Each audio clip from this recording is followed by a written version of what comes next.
Bueno, rápidamente os digo que los elementos que hacen diferente al videojuego de cualquier otro medio de comunicación son sobre todo la interactividad, el movimiento y la intención lúdica y que se desarrollan en una pantalla de vídeo. No tienen un lenguaje propio inicialmente, veréis que toman elementos prestados del cine, de las novelas, del teatro, de la música y de los textos en general, pero poco a poco han ido desarrollando su propio lenguaje. Tanto dentro del videojuego hay un montón de elementos que seguro que no os tengo que explicar a nadie, como es una barra de energía o la puntuación o presionar X, como un lenguaje exterior en la manera en que nos relacionamos con ellos y la gente prácticamente agarra el mando sin necesidad de un aprendizaje previo y bueno, pues es capaz de defenderse en un videojuego estándar. Bueno, ya habéis visto que las últimas tendencias son que incluso con Wii o con DS hasta las abuelas juegan a videojuegos. Y ahora, bueno, pues ya nos lanzamos a los comienzos, que son durísimos, como podéis ver por la imagen. He ahí el primer videojuego, se llama Tenis para dos, y lo desarrolló en 1958 un ingeniero que se llamaba Willy Higginbotham. A este tipo os lo podéis imaginar pues plano y aburrido, con aspecto de miembro de la administración Kennedy, al que le toca desarrollar un entretenimiento para los visitantes que vayan al día de puertas abiertas del Laboratorio de Investigación Nuclear de Brookhaven. Pues este señor se pasa una semana entera trabajando, fumando una barbaridad todos los días, hasta que consigue convertir el osciloscopio que veis en la imagen de la izquierda, de la derecha, no, bueno, en la imagen de la flecha hay un osciloscopio que convierte en un juego de tenis tan básico como veis en la otra imagen. Es un sistema muy sencillo. Con una ruedecita se selecciona el ángulo en que sale la pelota, se da un botón y la pelota pasa de un lado a otro de la red. Como veis, en este punto el videojuego no se considera ni siquiera con capacidad narrativa. Cuando se inventa es más bien una prueba de habilidad, un poquito más que un puzzle o un deporte. Pues bien, este tenis para dos se convierte en el elemento de mayor éxito de la jornada de puertas abiertas y lo sigue siendo 2 años más, hasta que finalmente lo sustituyen por una bola de esas de rayos donde la gente pone las manos y da descargas y queda olvidado por completo. Pero enciende la mecha de una evolución que dura hasta ahora. Ya en los siguientes juegos tenemos 2 puntos de cambio importantes. El primero es una vocación industrial. Mientras que Higginbotham pues construye un entretenimiento, el resto de videojuegos ya son una manera de ganar dinero. Y además pues tienen sus primeros intentos de tratar un argumento. A la izquierda tenéis la máquina y en la parte superior la pantalla de Computer Space, que es un juego que fracasó porque era muy complicado de controlar. Un botón para girar la nave a la derecha, un botón para girar una nave a la izquierda, disparos, saltos, bueno, se llaman saltos temporales, saltos a distintos puntos aleatorios de la pantalla.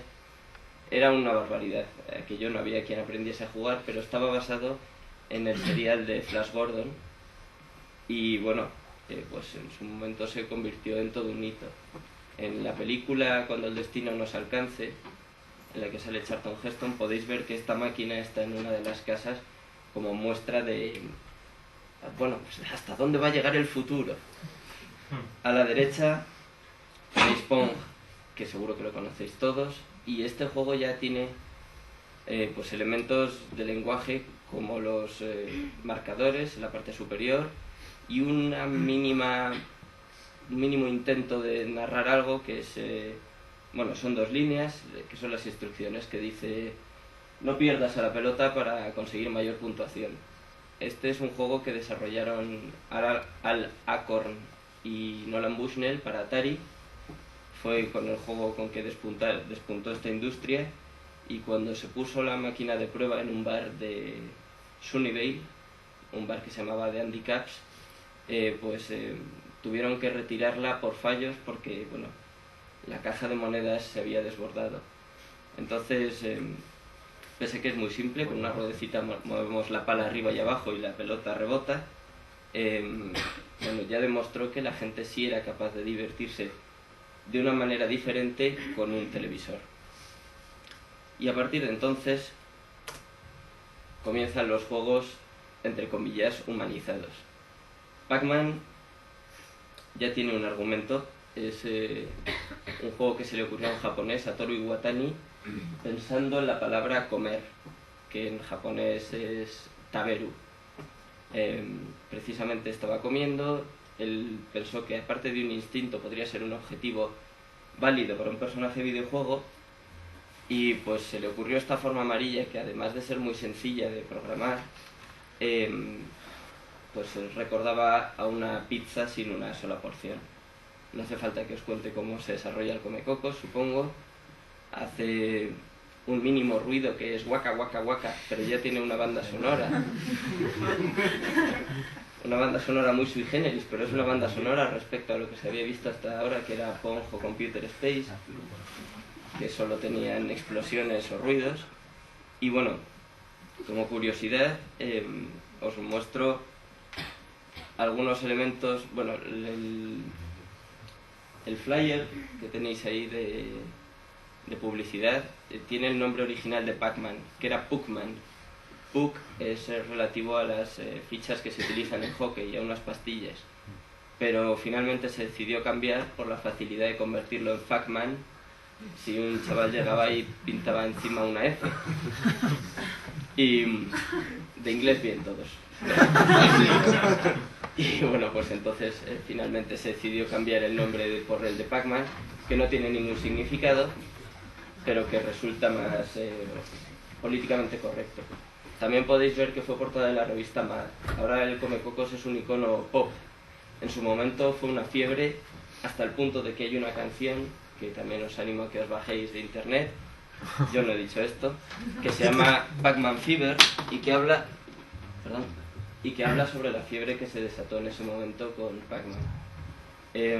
Narrativamente el interés de este personaje va más allá. Primero podéis ver que los enemigos son arquetípicos, una cosa sobre la que hablaré después, y que en cierto modo sigue la teoría de Jung de que la sociedad se comunica, pues eso, a través de arquetipos, porque bueno, todos entendemos que el fantasma clásico con su sábana es un ser malvado. Pues ahí tenéis a los 4 seres malvados que perseguían a Pac-Man, y luego porque también desarrolla una vida fuera de la pantalla. Pac-Man tuvo una serie de animación, Pac-Man tuvo, como os digo, una canción, y Pac-Man tuvo familia. Después del éxito de Pac-Man salieron Mrs. Pac-Man, porque se consideraba que era políticamente incorrecto haberlo llamado Pac-Woman, y salió Pac Jr., que era el hijo de ambos. De hecho, Mrs. Pac-Man y Pac-Man se besaban en el inicio del juego de Mrs. Pac-Man. Así que bueno, no es humano exactamente, pero sí tiene habilidades humanas y tiene unas relaciones también humanizadas. A medida que la tecnología mejora, llegamos a personajes que también pueden tener aspecto humano.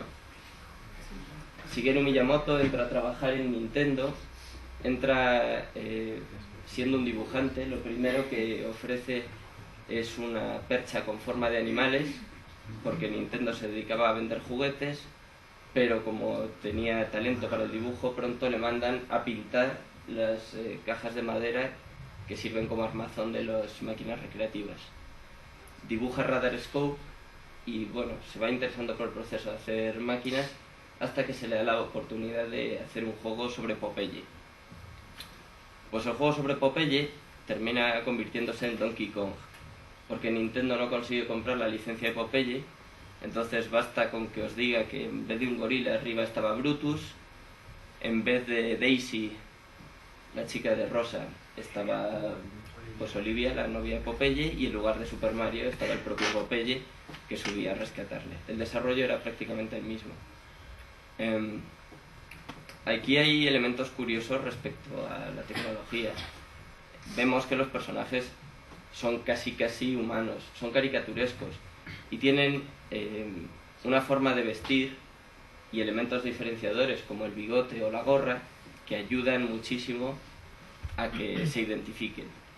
O sea, ayudan tanto que Donkey Kong, después de ser un éxito, llega a convertirse en un personaje más popular que Mickey Mouse para los niños en Estados Unidos. Bueno, respecto a las intenciones de plasmar una historia, pues sí, el gorila al principio del juego secuestraba a la chica, la subía a la azotea del edificio, después lo pisoteaba todo y generaba esas curvas y comenzaba a lanzar barriles para evitar nuestro rescate. En el dibujo de la derecha, que estaba puesto en un lateral de la máquina, bueno, podéis ver que la chica era mucho más sinuosa en la imaginación de los programadores que lo que luego se convirtió, lo que era posible dada la tecnología del momento. Pero bueno, como veis, sí que se nota no solo la capacidad de entretener, sino la capacidad de contar una historia. Ahora voy a dar un pequeño salto para que veamos a Mario a lo largo del tiempo. En 1985 es el sprite de Donkey Kong que os he enseñado antes, y bueno, pues hasta el 96 en Nintendo 64 pues podéis ver cómo ha cambiado. La imagen grande es la última versión de Mario que se ha enseñado, es personaje de Super Smash Bros. Brawl, y contra lo que ha ocurrido con muchas sagas, Mario no ha tendido a convertirse en alguien realista, puesto que ya de por sí es un icono. Las nuevas tecnologías no solo han permitido que el personaje prospere en su aspecto, también le han dado nuevas habilidades. En Super Mario Bros. Saltaba y daba cabezazos, en Mario Bros. 3 ya era capaz de transformarse en un mapache, en Super Mario World montaba sobre un dinosaurio y tenía una capa que le permitía volar. Super Mario 64 no solo hacía todo esto, sino que tenía distintos tipos de salto y se movía por un entorno tridimensional. La historia de Mario, sin embargo, no ha cambiado demasiado. Mario continúa yendo a rescatar a la princesa, se enfrenta con tortugas y con un monstruo llamado Bowser al final de cada nivel, y como curiosidad, es con este juego cuando surge su nombre, por su parecido físico, el parecido físico del Mario que tenéis arriba del todo, con Mario Segali, que era el encargado de los almacenes de Nintendo en Estados Unidos. Parece que funcionó y la franquicia tiene tanta fuerza que no solo es el símbolo de Nintendo, sino que pues, incluso salió una película que sí que os recomiendo que no veáis. Es horrenda, pero bueno, os puede dar una idea de hasta qué punto este icono japonés pues se ha trasladado a toda la cultura occidental. Incluso pues, se le han atribuido habilidades que no tiene. En ningún momento queda claro que Mario sea un fontanero y sin embargo todo el mundo lo da por hecho. Esta es la parte más teórica en la que espero que más os sirva, y es la comparación del viaje del héroe tal y como lo conocemos en el estudio clásico de Vogler, como mitología colectiva y sublimación del paso de la adolescencia a la madurez, comparando elementos de la mitología más popular, como supongo que en este momento será El Señor de los Anillos a la izquierda. Son ilustraciones que no pertenecen a ninguna película ni a ninguna de las novelizaciones, o sea, de las novelas. Con un videojuego, a la derecha tenéis Metal Gear Solid 4, es un juego que saldrá el 12 de junio, y aunque me sirve para este ejemplo, podrían haber valido muchos otros. Los pasos clásicos, que seguro que habéis dado en mayor profundidad lo que os puedo explicar, pues están aquí resumidos en un par de diapositivas.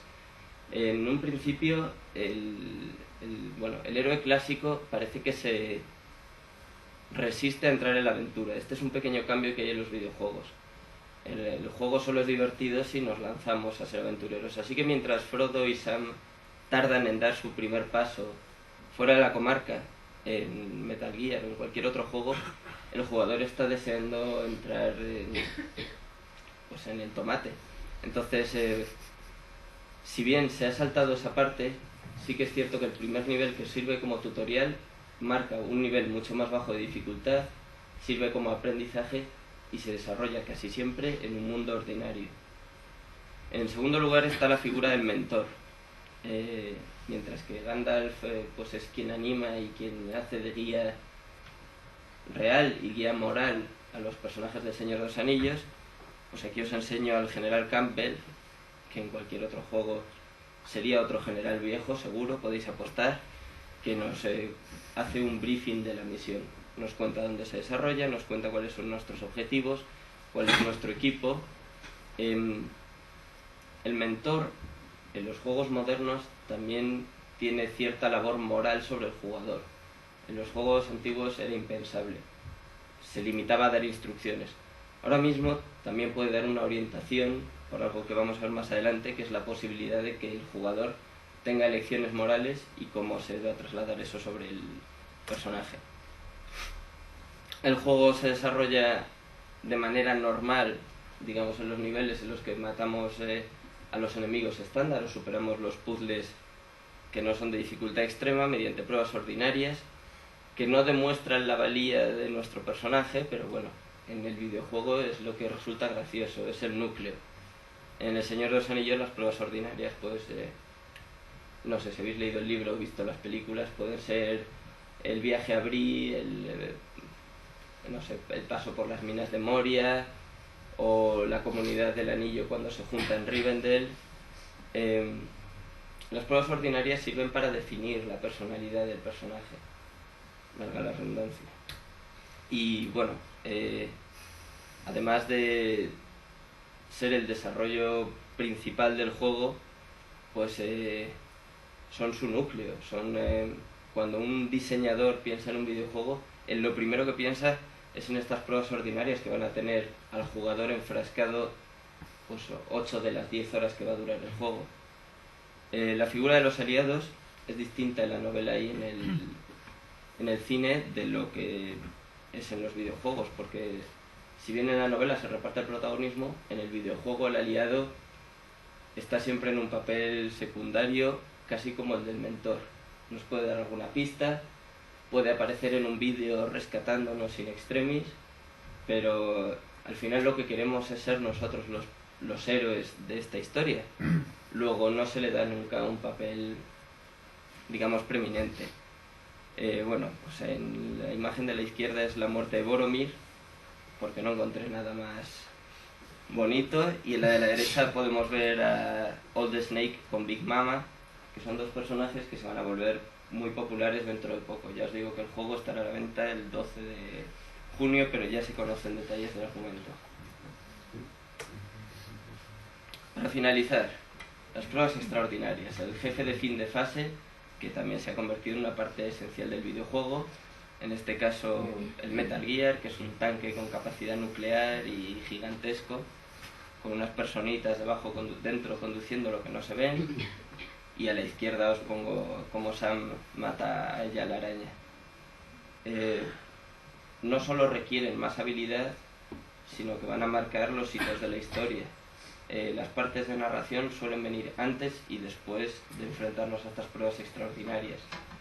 Y bueno, también van a poner a prueba todas las habilidades que hemos ido ganando a lo largo del juego normal.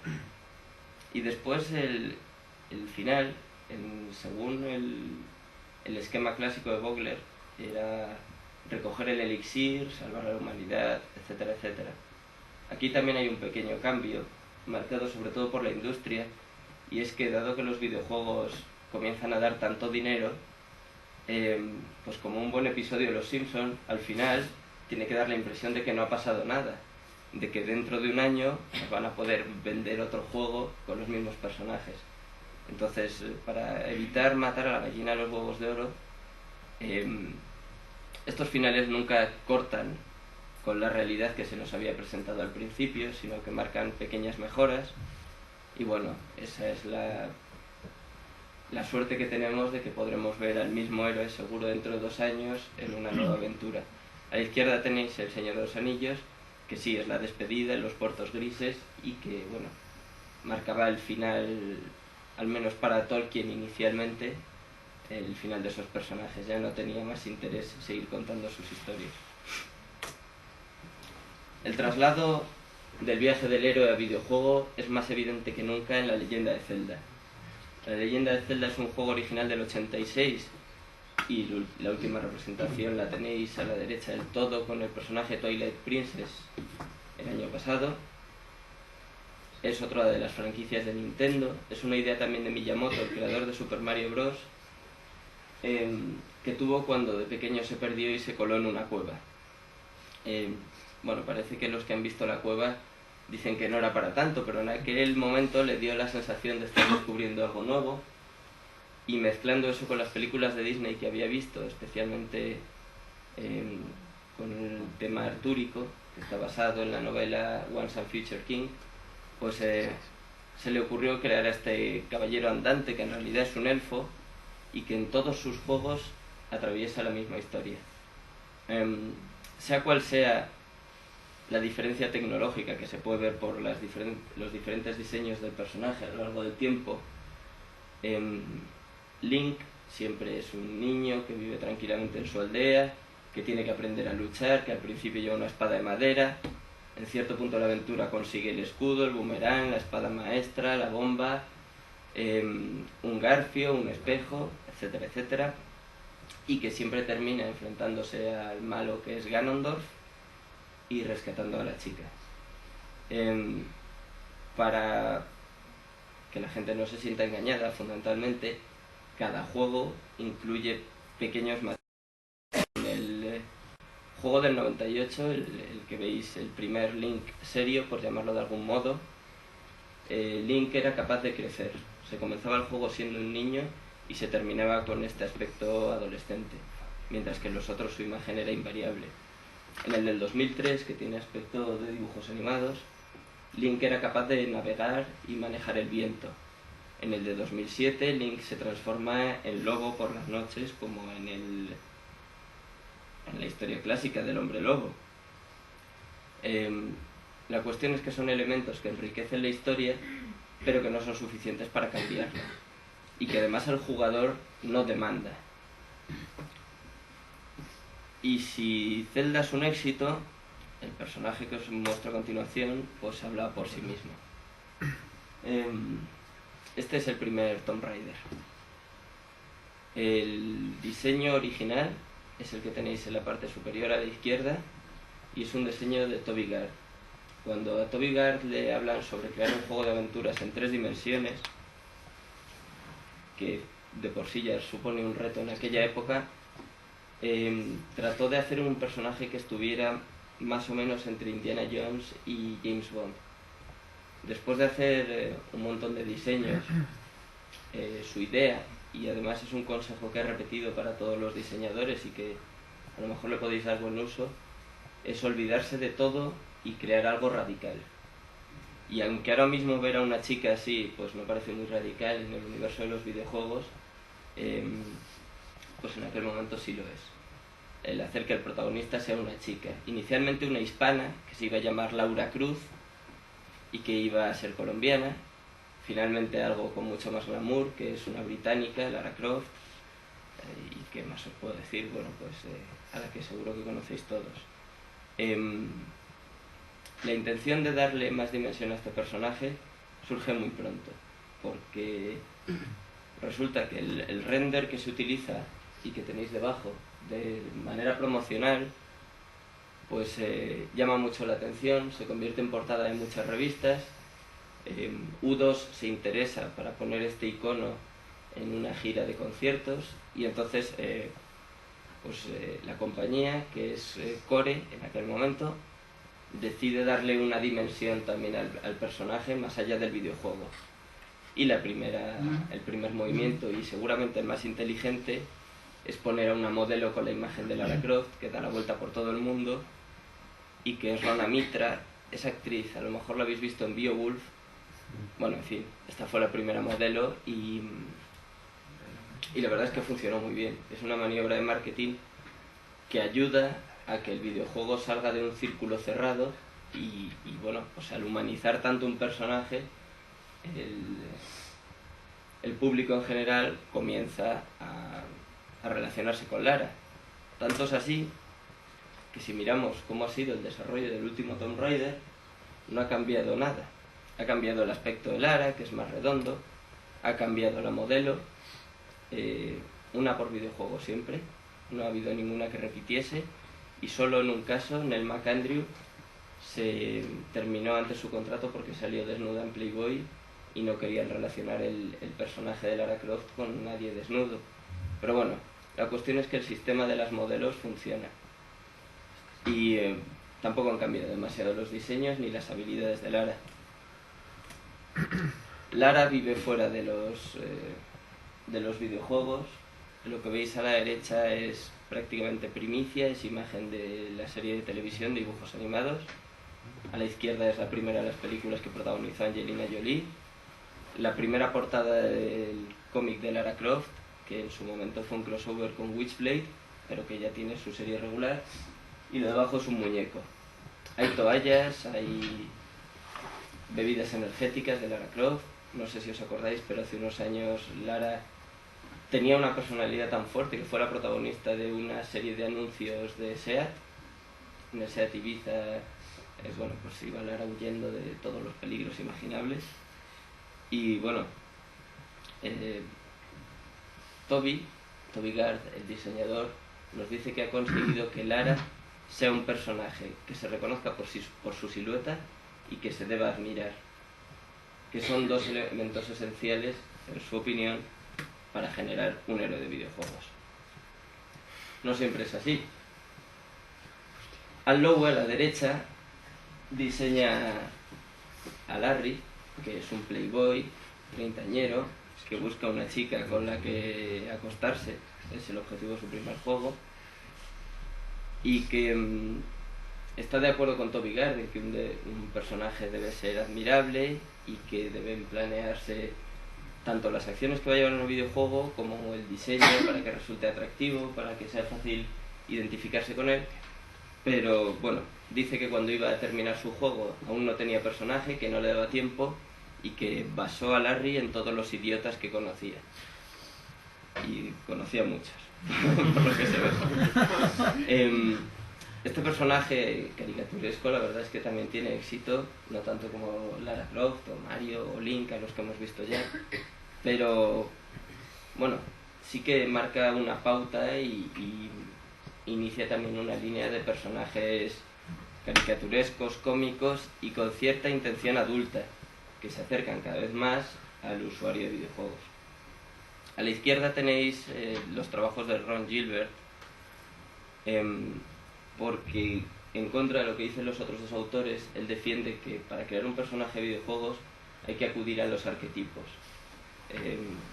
El jugador no tiene tiempo para aprenderse, en su opinión, la vida de nadie, sino que, bueno, es mucho más fácil que estén protagonizados por la rubia tonta, el héroe cachas y, en fin, lo que podéis imaginar, el viejo sabio, etc.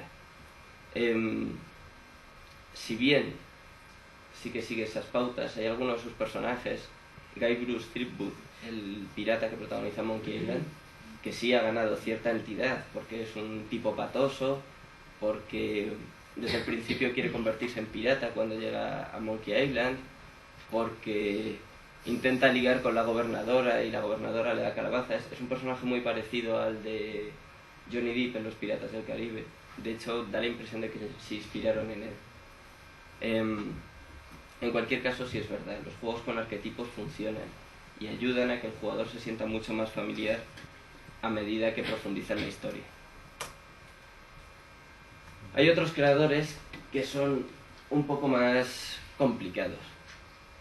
A la izquierda tenéis una pantalla Ninja Gaiden 2, es un juego que también no acaba de salir, saldrá el 6 de junio, y cuyo creador, Tomonobu Itagaki, pues estuvo aquí en España la semana pasada y tuve la oportunidad de preguntarle cómo se crea un personaje.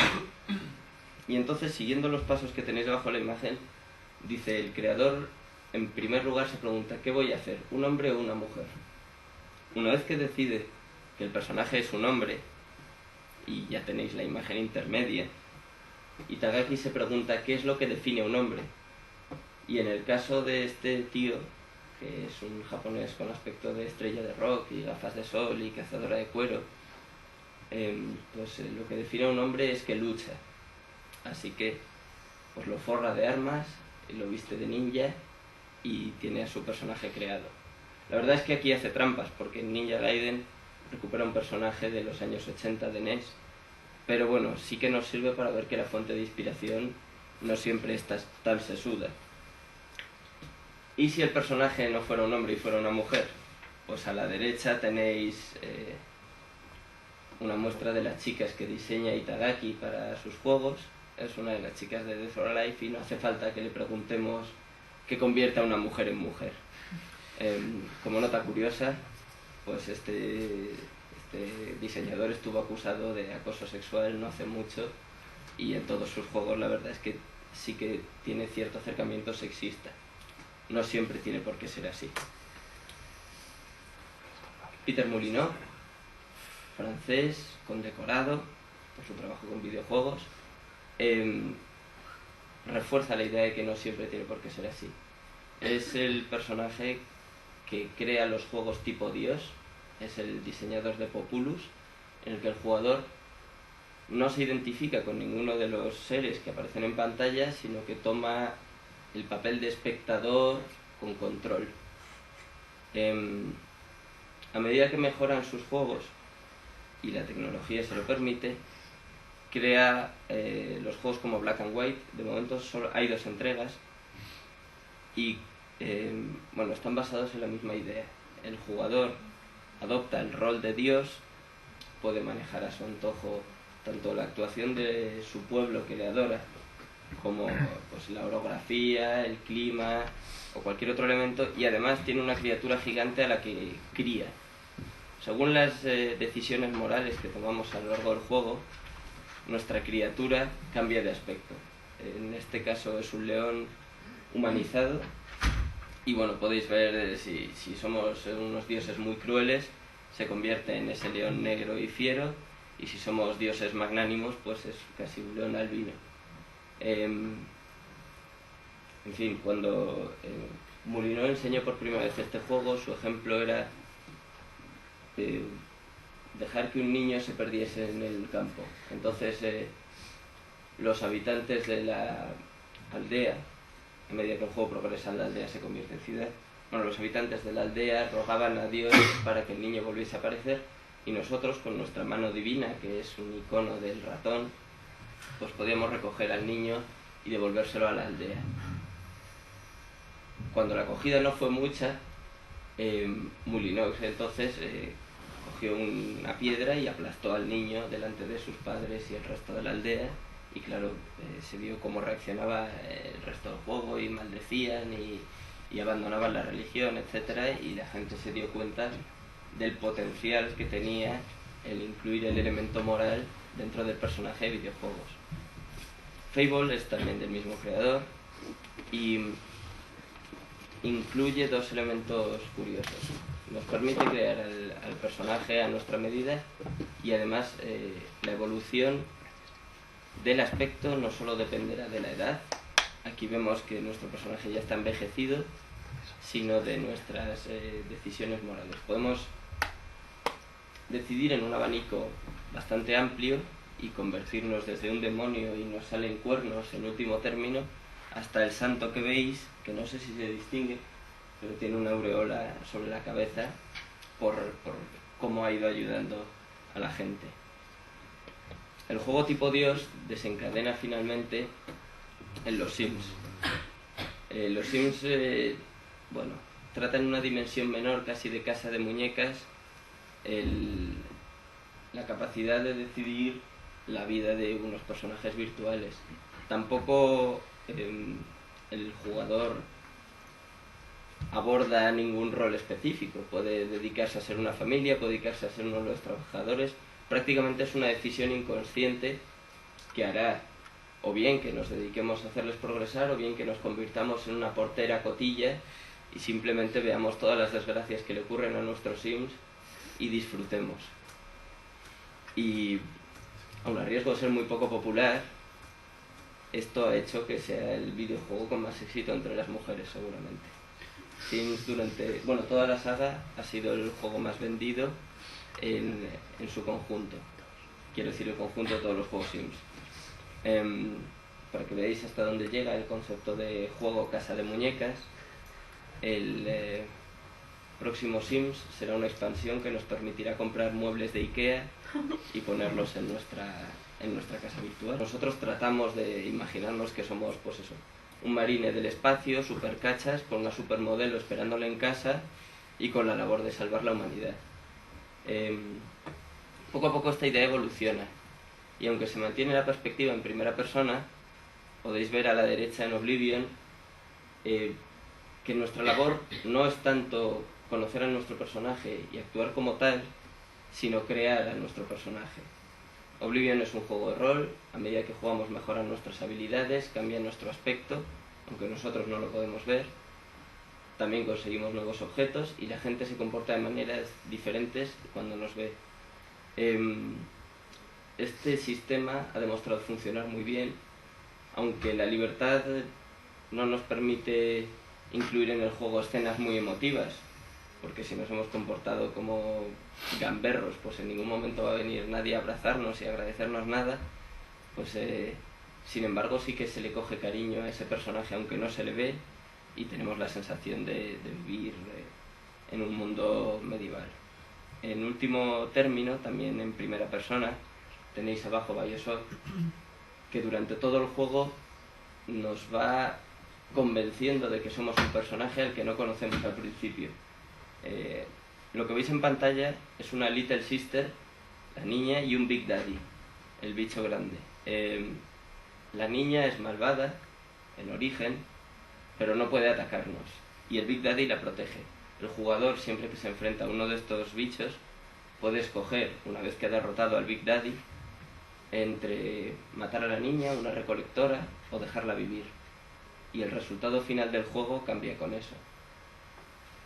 No solo es este punto el que implica nuestras decisiones y nuestra asunción de ese personaje. Bueno, esto es un pequeño spoiler, pero avanzado el juego, uno descubre que está respondiendo tal y como quieren de él los malos, por condicionamiento respondiente y por una serie de pautas estúpidas, y entonces el jugador fuera del juego se da cuenta de que sí, que efectivamente podía haber escogido comportarse de otro modo, pero lo ha hecho pues porque ha asumido de verdad el papel de ese personaje. El truco es la palabra quieres. Hay una especie de narrador que nos dice: bueno, para huir de esta ciudad submarina tendrás que salir en el submarino, pero antes podríamos ver si quedan supervivientes. ¿Quieres? Bueno, pues más adelante en el juego se nos dice que hemos sido hipnotizados, que cada vez que nos dicen quieres nos obligan a responder que sí, y nosotros lo hemos hecho de manera inconsciente como hipnotizados de verdad. La silueta de la derecha pertenece a World of Warcraft, que es un juego en el que sí tenemos un personaje, sí nos identificamos mucho con él porque lo creamos nosotros prácticamente desde el principio, y que además es un personaje que, al contrario que en el juego estándar, donde nosotros disfrutamos de él, este nos sirve para relacionarnos con el resto de jugadores, y lo que hacemos es que las demás personas que están conectadas a internet y que ven nuestro personaje sean ellos quienes nos identifican a nosotros con este hechicero, porque no enseñamos la cara y la mayor parte de las veces ni utilizamos la voz. El juego en primera persona ha cambiado durante los últimos años también debido a hardware.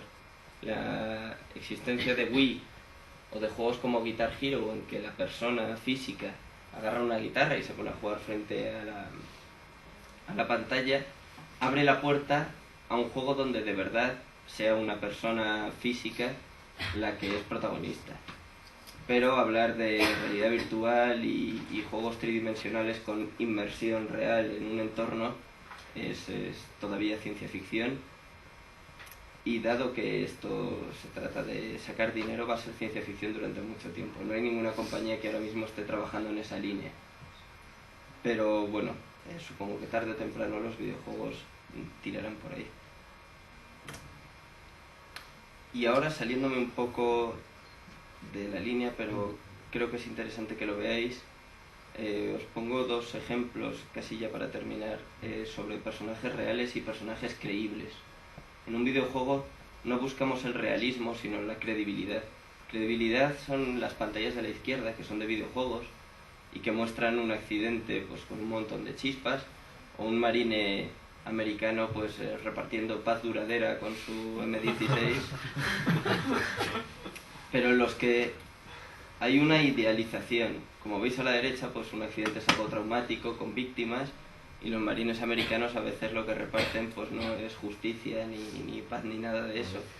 Entonces el videojuego, a medida que evoluciona tecnológicamente, si bien tiene que tener un aspecto realista, no debe tener un comportamiento realista.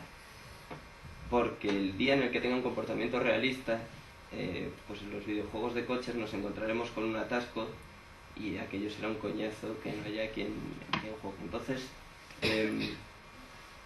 resulta difícil, pero hasta el momento se está consiguiendo mantenerse en una línea de narración ficticia, pero que, bueno, nos dé una ilusión de realidad. Es algo parecido a lo que consigue casi siempre el cine.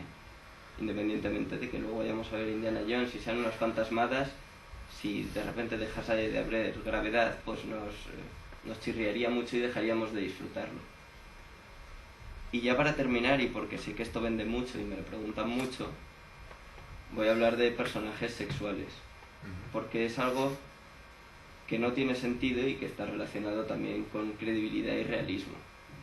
Esto que tenéis en la diapositiva son una evolución del videojuego sexual desde su aspecto más ridículo, que es el bachelor party, en el que un tío desnudo tiene que coger chicas como las fichas de un comecocos, hasta, digamos, lo más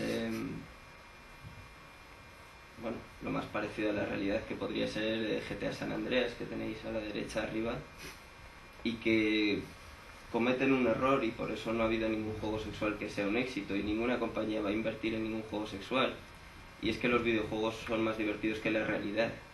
Y en el caso del sexo es todo lo contrario. Claro, la realidad es más divertida que un videojuego y no tiene sentido hacer un videojuego de estos. Es diferente utilizar reclamos picantes, y por eso se les ha acusado muchas veces de sexistas, pero eso solo funciona en la portada. El protagonista picante, al final el jugador no valora a Lara Croft porque esté buena.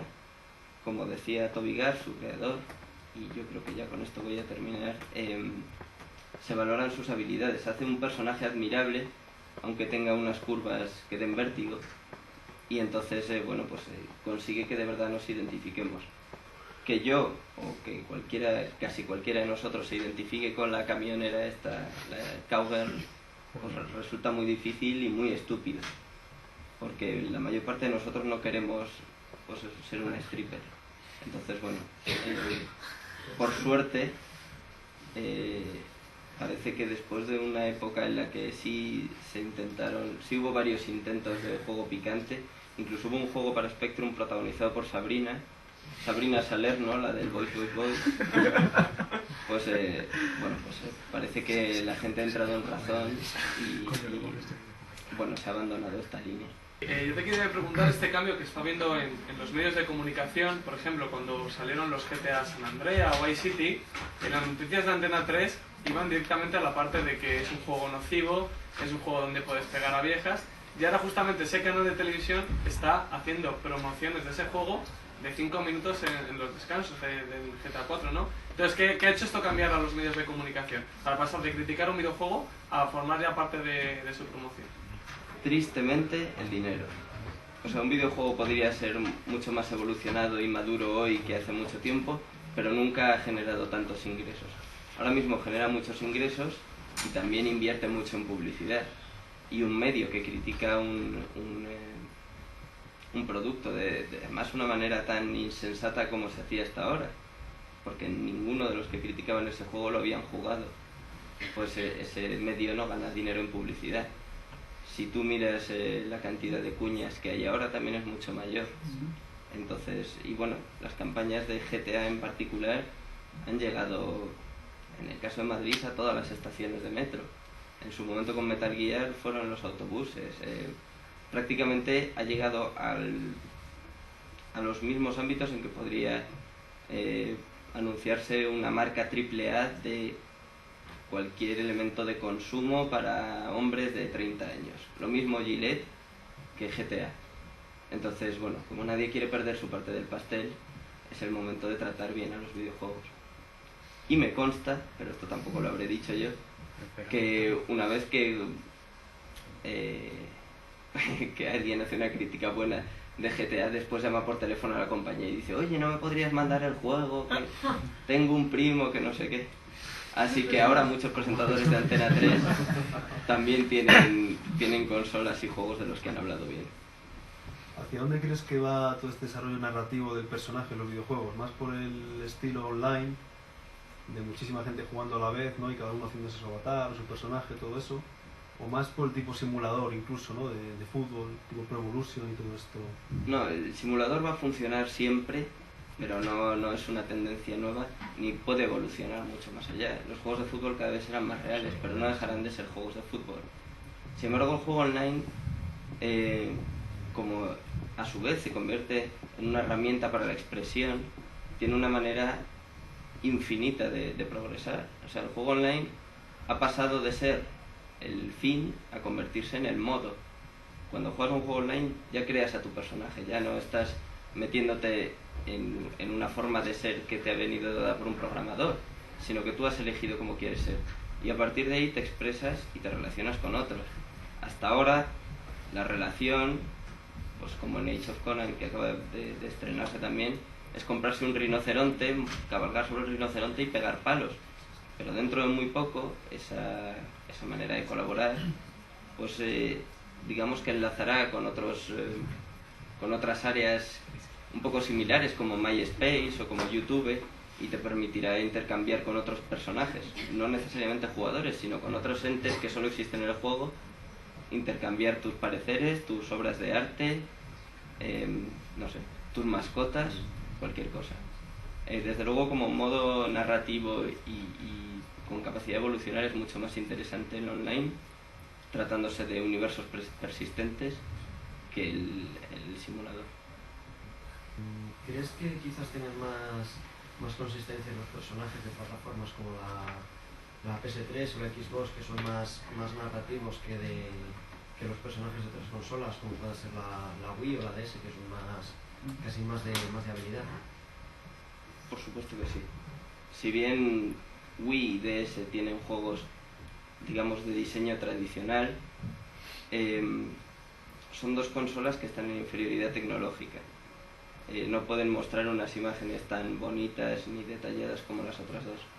Entonces, su manera de contrarrestar esto es el interfaz, permitir que el usuario se relacione directamente con el juego, moviendo los brazos o bien mediante un puntero sobre una pantalla táctil. Si el juego de repente sacrifica esa interfaz para jugar en la división de las grandes, de Xbox 360 o de Play 3, pues seguramente saldría perdiendo, perdería el atractivo. Entonces, bueno, ahora mismo han decidido sacrificar una historia muy compleja y ponernos a jugar al tenis a toda la familia, que no es muy narrativo, pero que funciona y a la gente le gusta.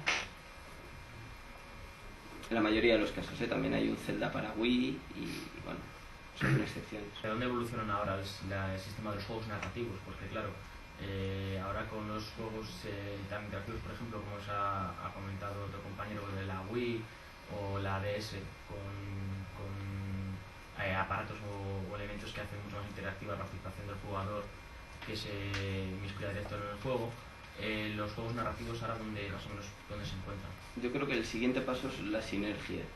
Personajes, que ya los hay, personajes que llevan un iPod y que además puedes ver su serie de televisión en cualquier canal, y que además puedes escuchar su voz en un podcast como si fuera una emisora de radio, y entonces el producto en sí va a ser ese personaje, y vamos a encontrarnos con personajes que saltan de uno a otro medio, algo parecido a lo que ha hecho Lara Croft, y que pueden disfrutar de medios también dentro del videojuego. En GTA 4 podemos ver la televisión o escuchar la radio en la que se dan noticias sobre lo que nosotros hemos hecho, nosotros como personaje hemos hecho. Entonces, el siguiente paso narrativo es la sinergia, romper la barrera del videojuego, la televisión, la radio, para convertir a esos personajes en entes que existan y bueno, que cuando vayas a ver Iron Man al cine y luego juegues a su videojuego y luego leas sus tebeos, pues te dé una impresión de una existencia virtual de ese personaje, pero bueno, no solo dentro de un medio, sino en todos los medios a la vez. Tiene un fallo, y es que bueno, los Wachowski, cuando hicieron el videojuego Enter the Matrix, cortaron un trozo de película que no está en la trilogía y lo metieron en el videojuego. Es como, bueno, pues como dos personajes secundarios, Ghost y Niobe, pues destrozaban una central eléctrica. Eso no se ve en las películas. Cuando empieza Matrix Revolutions, llegan quitándose el polvo y dicen, bueno, ya hemos destruido la fábrica. Y quien quiera saberlo tiene que haber jugado el videojuego. El problema es que el juego era una castaña, nadie se lo jugó. Bueno, vendió mucho, pero nadie llegó al final. Y lo que había hecho era generar personajes incompletos. Te había presentado dos secundarios en las películas que eran protagonistas de un juego que nadie sabía muy bien qué pintaban allí. Hay que hacerlo con mucho cuidado, claro. El hacer que todo el que ha visto Matrix, o el pensar que todo el que ha visto Matrix va a jugar al videojuego de Matrix, es como mínimo utópico. Legislación. ¿Están los controles actuales bien para que quién tiene que jugar a cada juego? Si el GTA lo tiene que jugar, qué edades y el código... la legislación está bien regulado, o hay que dar todavía un salto más para terminar de regularlo y que un juego que no sea para mayores de 18 años no lo juegue un niño de 9 años? El código de edades en España, que se llama PEGI, es autorregulación. Está establecido por ADS, por la propia Asociación de Desarrolladores de Software de Entretenimiento. No es un código legal. Entonces, si bien funciona bastante bien y además informa sobre el contenido, porque junto a la edad te indican si es por violencia, por tacos, discriminación, drogas, sexo o terror, pues es una cosa que es solo orientativa.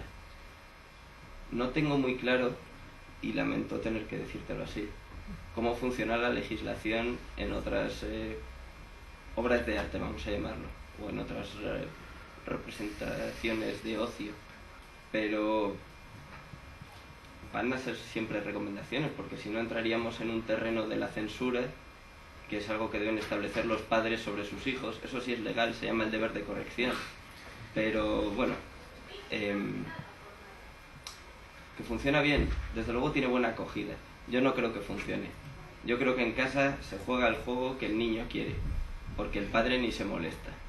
Pero también es cierto que yo veía la película que yo quería, y mis padres no se preocupaban de si Rambo era para mayores de 18 o para mayores de 12, porque yo lo que quería era ver a un tío matando chinos, que es lo que corresponde a un niño, es lo que le llama la atención. Entonces, no, bueno, aparte de esta broma, sí es cierto que es muy difícil evitar que si a un niño le llama la atención un juego de lucha, pues sus padres vayan a ser capaces de tener en la cabeza la recomendación por edades. Por suerte, el videojuego pues está todavía a un paso de ser real y es una representación más o menos cercana a la realidad, pero todavía se ve que son muñequitos, no es como el cine. Y por desgracia, tiene el elemento de la interactividad, y es que mientras en una película se puede ver violencia, en un juego se participa en la violencia. Pero bueno, después de darle muchas vueltas y no decir nada, yo creo que sí, más bien funciona. En Europa quiere convertirse el PEGI, esta autorregulación, en algo legal, pero de momento yo creo que legislar sería censurar, y que tal y como está, pues lo único que se puede hacer es apelar, sobre todo desde los medios, y más aún en mi caso los especializados, a la responsabilidad de los padres. ¿Qué opinión te merecen los videojuegos online de tipo o game, y por qué han tenido tanto éxito videojuegos que carecen de cualquier diseño gráfico más allá de... Bueno, el éxito está claro porque son gratis. Si la gente tuviera que pagar 60 euros por jugar a O-Game, nadie jugaría. ¿En qué futuro crees que tiene ese tipo de juegos? Pues antes comentábamos, Mario y yo, que la publicidad en los videojuegos pues empieza a tener un alcance serio. A lo mejor en el futuro, en uno mucho más cercano a lo que queremos, sin tan a lo mejor, pues eso. Va a haber juegos de distribución online gratuitos, financiados por publicidad y que alcancen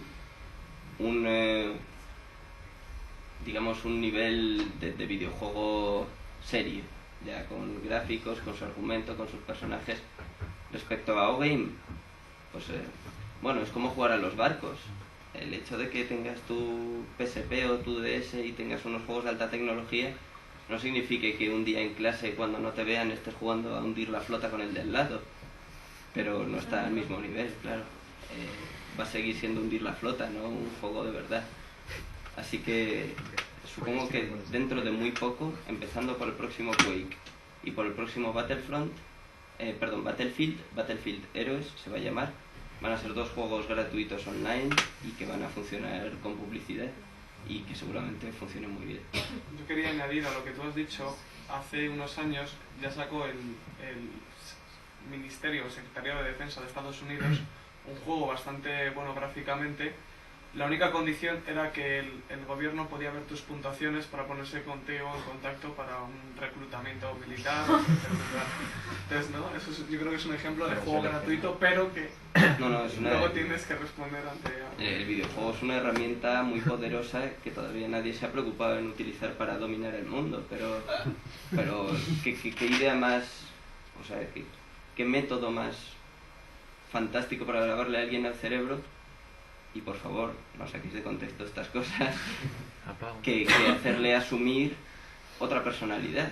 En el momento en que asume y le obligas a pensar del modo en que piensa un personaje, pues a lo mejor estás consiguiendo, no lo sé, vamos a poner que es un juego sobre Bismarck y de repente dices, vamos a conquistar Europa y tienes a un montón de jugadores allí con Bismarck conquistando y sí, he puesto Bismarck porque si pongo cualquier ejemplo más cercano me voy a meter en un lío y van a decir. Entonces, o Gengis Khan, pues les pones en la mente de Gengis Khan y ya les estás convenciendo un poquito de cómo pensaba Gengis Khan. Así que seguro que el ejército de los Estados Unidos ha reclutado a mucha gente pensándose que ir a la guerra era ir a coger el mando y matar allí a lo que se cruzase por delante. Después de decir eso, ¿mantienes que legislar es censurar? Sí, claro. Porque también hay libros que venden ideologías y películas que venden ideologías. Es maravilloso eso, casi. Qué bueno sería. No, que qué bueno sería no. Que es una buena herramienta. Buena herramienta. Sí, quiero decir, que es una herramienta política, un spot de televisión. Que es mucho mejor herramienta política, un videojuego. Porque en un spot solo eres espectador y en un videojuego participas. El spot está legislado. Bien. El spot está legislado. Es que no acabo de entender, no he querido meterme en la política, pero no acabo de entender que legislar para ti sea censurar. No lo acabo de entender. Y más después de escuchar lo que estamos escuchando. Bueno, la creación no se debe legislar. La distribución está bien que se legisle. A lo mejor el matiz... Vale. No me refería a otra cosa. No creo que haya que prohibir ningún tipo de juego. Creo que sí que hay que mirar a quién se distribuye, por lo menos dar unas normas de cómo se tiene que distribuir. Bueno, y después cada uno hará lo que quiera. Luego habrá un niño de 3 años, o de 5, que 3 años no es poco, que se haga con la Playboy. Muy bien. Habrá uno de 7 que verá una porno, pero alguien sabe que la legislación que tenemos en el país se lo prohíbe y no debe verlo. Con los videojuegos solo lo hace las propias empresas, son las que se autorregulan efectivamente con el sistema que me está diciendo. Pero bueno, una autorregulación normalizada. Eso es igual que si me dices que la regulación de cuánta emisión de CO2 tienen que tener los coches, en vez de hacerlo la legislación del gobierno, la hacen las empresas automovilísticas. Me parecería un atraso en principio. Entonces, igual de atraso me parecería eso, que me parecería que solo hubiese una autorregulación por parte de las empresas que sacan el producto al mercado y no por parte de alguien al que debutamos nosotros, no de una corporación que está ahí. Pues de momento es el caso. El PEGI viene de la autorregulación, que seguramente sí, quizás no he sabido ver la otra parte de la pregunta y yo pensaba en cortar al creador, Es verdad que en la distribución sí estaría bien incluir controles. Pues bueno, controles informativos al menos sí. Ahora mismo el videojuego es una industria en pañales. El cine tiene 100 años, el videojuego tiene 30 y ha alcanzado la madurez muy deprisa. Tanto que a lo mejor todavía le falta por pulir alguna cosa como eso. Ahora también te digo que en el momento en que la generación que tiene hijos sea la nuestra, la que ya ha crecido jugando, desaparecerán todos los problemas. Yo sí sabré escoger qué juegos va a jugar mi hijo, o al menos lo haré mejor que el hecho de que mi padre escogiese lo que yo jugaba o lo que no, que era lo que yo decía. Pero bueno, sí, tienes razón. También aprovecho para aclarar que estos son opiniones de David Martínez, no de Hobby Consolas, no... A ver si... Esto, bueno, pues eso, nosotros en la revista hay muchos temas que no se tocan y que además no son de nuestra incumbencia. Hablamos de si un juego es bueno, es malo o de lo que tiene. Pero estas cosas son opiniones personales, por si vais a citar o a comentar con los amigos o cualquier cosa. Pues se ha hablado mucho, y bueno, yo he leído bastante sobre consolas de nueva generación, acerca de la Play 3 y la Xbox 360. Quiero recordar que la Play 3 nace todo algo posterior a la 360. Salió 1 año y 3 meses después. Entonces, habéis hablado mucho de la supuesta superioridad tecnológica de la PlayStation 3 sobre la Xbox. En cuanto a hardware, en cuanto al núcleo para que ponga el procesador. Y luego realmente reacción a los juegos, a ver si cualquiera pues, eche un vistazo a las críticas en las revistas. Resulta que los juegos son probablemente en apariencia al menos parecen iguales. Entonces quería preguntarte, no, pues conocido el tema de los videojuegos, ¿qué opinión te merece? Es decir, ¿por qué podría darse, digamos, esa situación de que una consola que tecnológicamente superior podría, digamos, no puede producir juegos superiores a una que antes tecnológicamente inferior? Pues el problema vuelve a ser monetario. En principio, desarrollar un juego para 2 consolas es más barato que desarrollar uno para cada una. Y estableces el estándar en las exigencias de la más baja. Luego nunca podrías, si hicieras un juego que solo funcionase en una de las dos, pues tendrías que volverlo a desarrollar desde cero para la segunda. También es cierto que, pues del mismo modo que si en una película quieres tener unos efectos espectaculares, hace falta invertir mucha pasta y tener a la ILM y no sé qué, pues para tener un videojuego que realmente marque la diferencia, hace falta una inversión tan grande que muy pocos estudios están dispuestos a hacer. Es decir, si yo digo un juego que en esta consola pues eso, marque un antes y un después, me encuentro con que o bien yo, productor de hardware, soy el que hace esa inversión, o nadie lo va a hacer por mí. Y muchas veces estoy bastante más preocupado de vender la máquina que de tener esos juegos. Es una cuestión de tiempo. La superioridad, muy entre comillas, no son tan diferentes. De Play 3 viene dada por el almacenamiento, que eso sí es un hecho. Tiene Blu-ray frente al DVD estándar. Viene dada por el número de conexiones, por el puerto wifi, por unos mandos con detección de movimientos, por una serie de cosas que tarde o temprano se van a utilizar, pero que por el momento no es rentable utilizar. Entonces, bueno, durante unos meses ambas consolas van a estar a la misma altura, pero el horizonte de PlayStation 3 ahora mismo es mucho más lejano que el de Xbox 360. Ahora mismo PlayStation 3, gracias a su superioridad tecnológica, cuenta con lanzamientos a 2 años vista, a 3 años vista, mientras que en Xbox, ¿no? En Xbox los títulos grandes se acaban ya. Sus títulos fuertes son Gears of War 2, que son para estas navidades, Alan Wake, que son para estas navidades, Ninja Gaiden 2, que lo hemos visto antes, que es para el 6 de junio, y sin embargo, pues no, PlayStation te están hablando de 2 Final Fantasy que se están desarrollando, y un God of War que se está desarrollando, y una serie de cosas que poco a poco irán aprovechando la tecnología. Que estamos hablando de videojuegos, pero todavía no hemos hablado del ordenador. Se está hablando mucho de videoconsolas en esta charla.